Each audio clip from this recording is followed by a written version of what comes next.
Welcome back to the GSMC Golf Podcast presented by the GSMC Sports Network, and we're talking about one of the craziest stories I've seen in golf in recent memory. I talked to my boss Andrew Tate about this, and he said that this doesn't really shock him. I talked to him about it because he lives over in Portugal, so he's around Europe culture and understands it a little bit more here. And he said that he's not surprised about this because that's in his own words. It's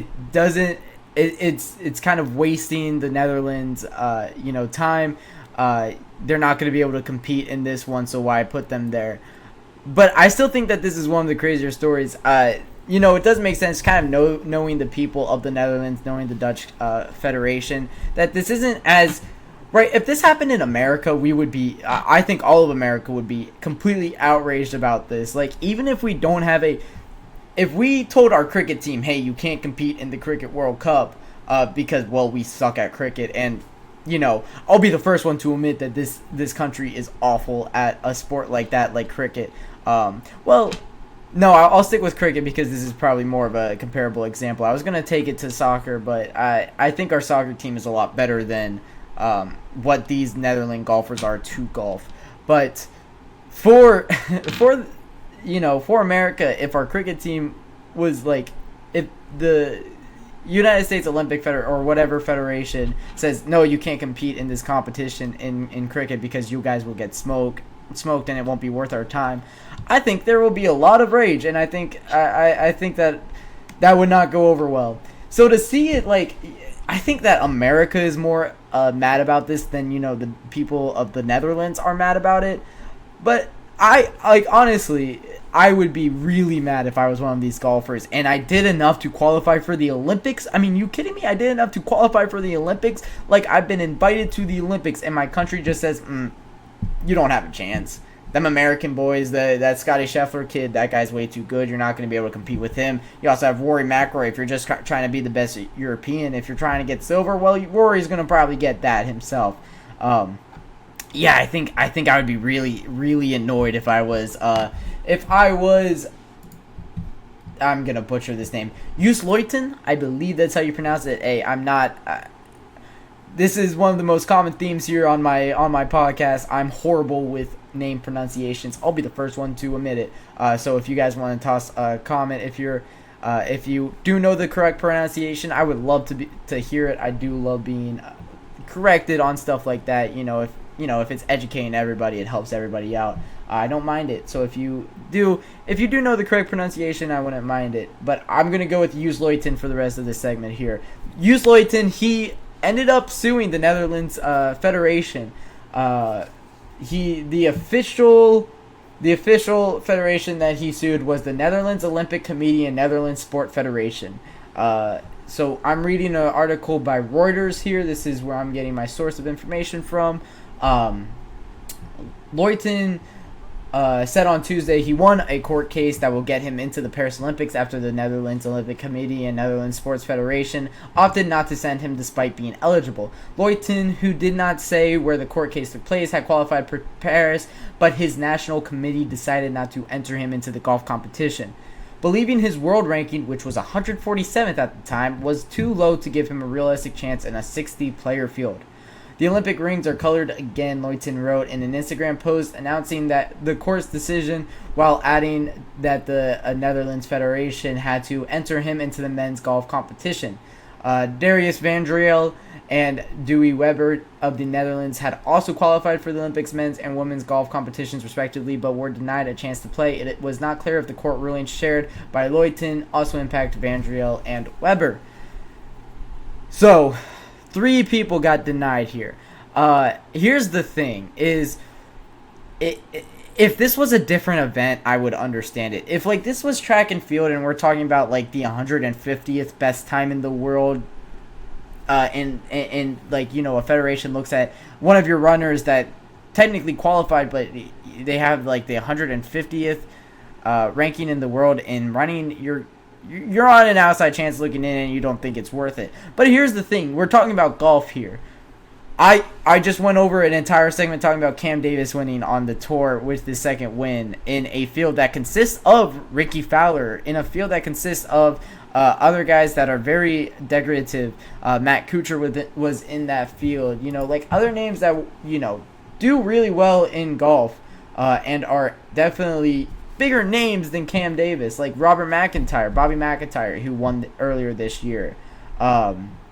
He was in the field. Other names like Sam Ryder, who was in the field. Like, it's understandable in a different sport, and I think that this is what we're confusing here. Like, yeah, I don't think he realistically had a chance at going out there and getting a medal. I think on Thursday I'm doing a full preview of the Olympics for golf here on the GSMC Golf Podcast. So we'll talk about it more in depth then on, why I don't have these guys having a very big chance. But it's more because of just how Scottie Scheffler is playing. Like truly, I don't know how good this guy is. I'm going to be the first to admit it. I don't watch the DP World Tour. I don't watch the European Tour. So I don't really know how good he is at golf. So I can't talk from a first person perspective. But he's still 147th in the world. Like, I'll take Joel Damon for example. Joel Damon competes on the PGA Tour and is good enough to compete on the PGA Tour pretty consistently. He has one win on tour. He's been a professional on the PGA Tour for 14 years. He's 36 years old. He's 159th in the official World Golf Rankings. He's 12 spots below this guy in the official World Golf Rankings. And I think Joel Damon could compete in any field that Scottie Scheffler is in. Truly, I think he is skillful enough. Honestly, we're talking about at least the guys on the tour, and I don't know really how this translates to the European Tour, but at least the guys on the PGA Tour, there's about 150 of them that can compete a week. Like Davis Riley came out of nowhere and won his first career win on tour, and that was kind of a shock earlier this year. Guys like Luke Clanton and Neil Shipley, who,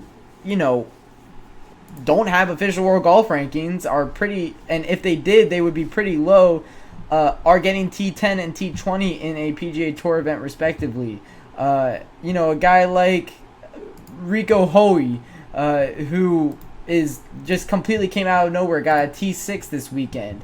He has one top 10 this entire year, and he got it this weekend. He's 145th in the official World Golf Rankings, only 2 spots above Joost Luitenant of the Netherlands. So golf is different is my point here, and I feel like the Netherlands and their federation was a little bit naive in saying that their players don't have a chance, and like for me, that's crazy. Just saying like, hey, they don't have a chance, so we don't want to send them, is insane.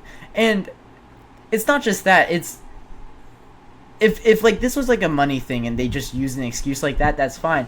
But the golfers offered to pay for it, and I think the DP World Tour and their sponsorships through that offer to pay them.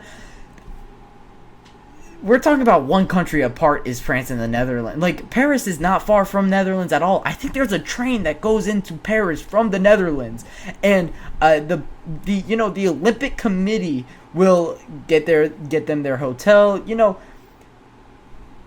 I think this is insane. Truly, I think telling athletes of your country that they can't compete. It's gonna be interesting. This is where I'll go with this. It's gonna be very interesting to see what they do when they do come out to compete, because I do believe that, especially with Luitenant getting his winning his court case, we're gonna see Darius Vandriel go to court for this. sue the Netherlands Sports Federation and Netherlands Olympic Committee, and of course he's gonna win if Joost Luitenant did win. So we're gonna see 2 Netherlands players in this 60-person field. First off, I can't wait to see where they place, because there's a chip on their shoulder here. They're definitely gonna want to come out and compete and play well.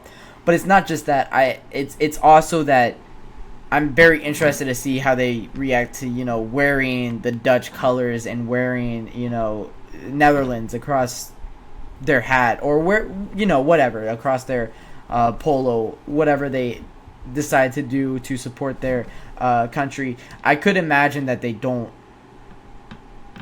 That there's going to be something controversial coming down the line, and of course, this is completely speculatory. I don't know. I don't know for sure, but I could only imagine that something like that's going to happen. Kind of like something like the Patrick Cantlay not wearing the hat from the Ryder Cup, although that ended up being a false story.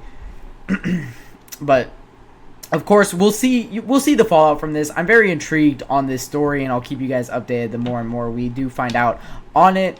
As it's truly insane that a federation just says no, you can't compete because you're not good enough, although you qualify because you were clearly good enough. But hey, nonetheless, that'll wrap it up for that third segment. I think I could keep rambling about that for a while longer, but next we'll go into the larger field than usual at the John Deere Classic, what that means for golf, and who is in this larger field.